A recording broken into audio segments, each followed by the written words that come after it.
Hi everyone. Today let us discuss something about redemption of preference shares.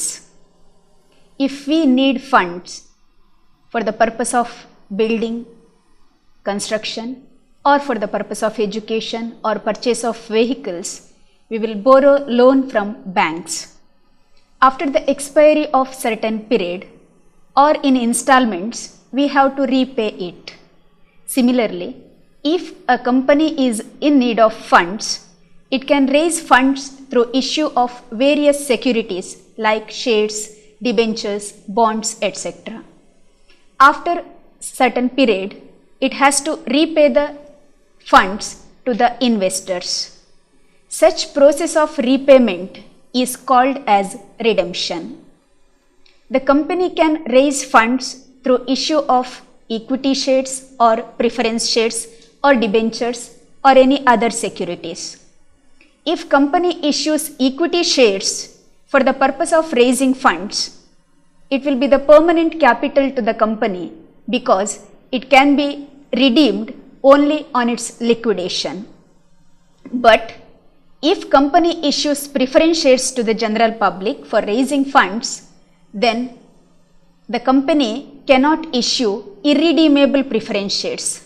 In the sense, the company has to redeem it after the expiry of certain period. Company limited by shares cannot issue irredeemable preference shares or the shares which are redeemable after a fixed period of 20 years.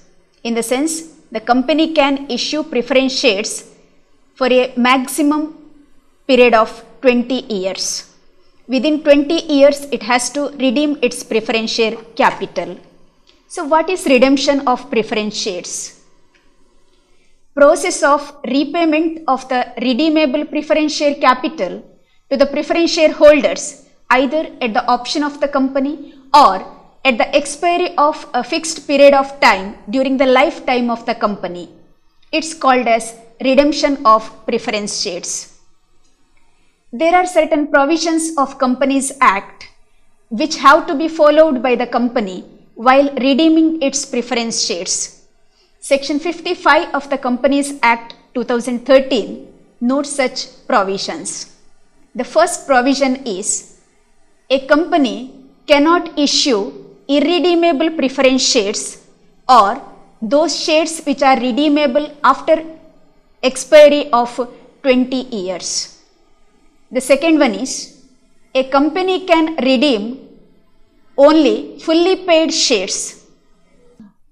It means partly paid shares cannot be redeemed by the company. Suppose such partly paid shares are due for redemption, they have to convert it into fully paid up shares by demanding uncalled amount of capital and then it can proceed with redemption. Third one, the company can redeem its preference shares at par or at a premium but not at a discount. Fourth one, the premium on redemption must be provided for out of profits available for dividend or securities premium. The fifth one is the redemption can be made by the company only out of two sources. They are divisible profits otherwise available for dividend, or the second one is proceeds of fresh issue of shares. Only these two sources can be utilized for the purpose of redemption. Sixth one, if company redeems its preference shares out of divisible profits, that means profits otherwise available for dividend, a sum equal to nominal value of preference shares redeemed out of profits have to be transferred to a reserve fund called Capital Redemption Reserve. So, creation of Capital Redemption Reserve is must. Next one, the Capital Redemption Reserve so created can be utilized by the company only for issue of fully paid bonus shares. So, these are the various provisions of Section 55 of Companies Act 2013 relating to redemption of preference shares. Let us see some some important aspects in connection with redemption of preference shares. The first one is sources for redemption of preference share capital. As I said earlier, only two sources are there. First one is proceeds from fresh issue of shares and the second one is divisible profits. What's proceed from fresh issue of shares?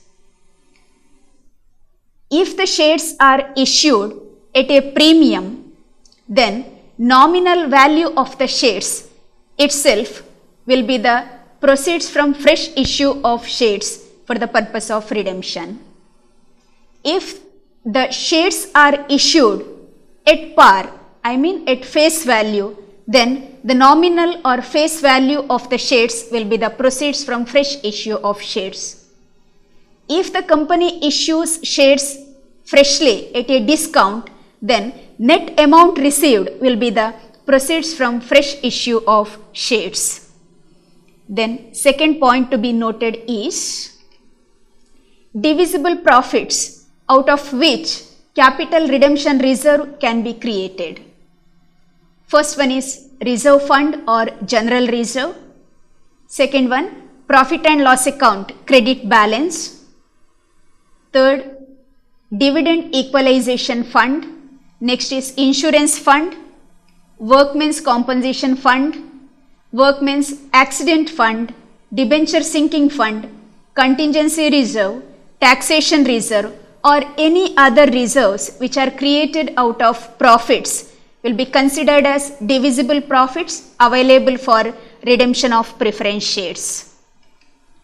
Which are the non-divisible profits out of which capital redemption reserve cannot be created?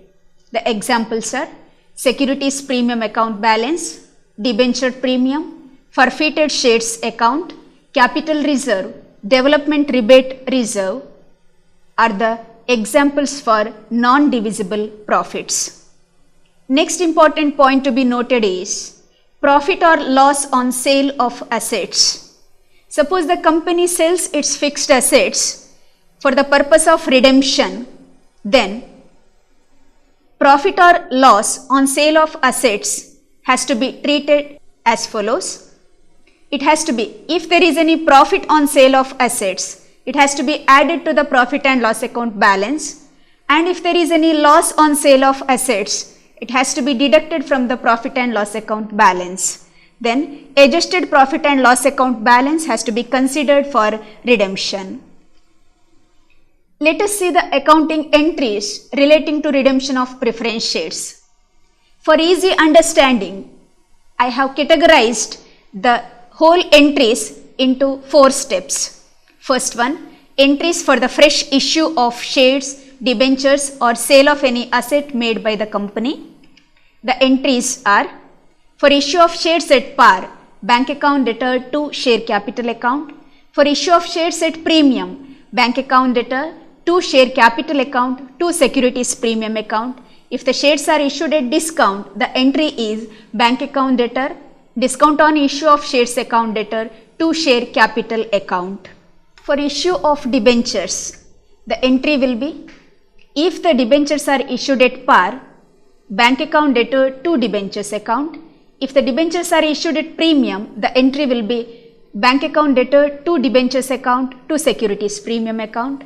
And if the debentures are issued at discount, the entry will be bank account debtor, discount on issue of debentures account to debentures account. For the purpose of redemption, suppose the company sells its assets, then we have to see the value at which it is sold. Suppose the assets are sold at book value, the entry will be bank account debtor to concerned assets account. If the asset is sold at a profit, the entry will be bank account debtor to concerned assets account to profit and loss account. And if the asset is sold at a loss, the entry will be bank account debtor, profit and loss account debtor to concerned asset account. The second step is for providing premium payable on redemption of preference shares. Premium payable on redemption can be provided out of profits or securities premium. The entry will be securities premium account debtor, any of the divisible profits account debtor, 2. Premium on redemption of preference shares. The third step is creation of capital redemption reserve. Capital redemption reserve has to be created out of profits. The entry will be any of the divisible profits account debtor to capital redemption reserve account. The final step is to make entries relating to actual redemption of preference shares. This is categorized into two. First one, if the entry for transfer and the next is for actual payment. If the redemption is done at par, then the entry for amount due to preference shareholders is redeemable preference share capital account debtor to redeemable preference shareholders account. And if the redemption is at premium, then the entry will be redeemable preference share capital account debtor, premium on redemption of preference shares account debtor to redeemable preference shareholders account. The last entry for actual payment, the entry will be redeemable preference shareholders account debtor to bank account. These are the theoretical aspects relating to redemption of preference shares. Thank you.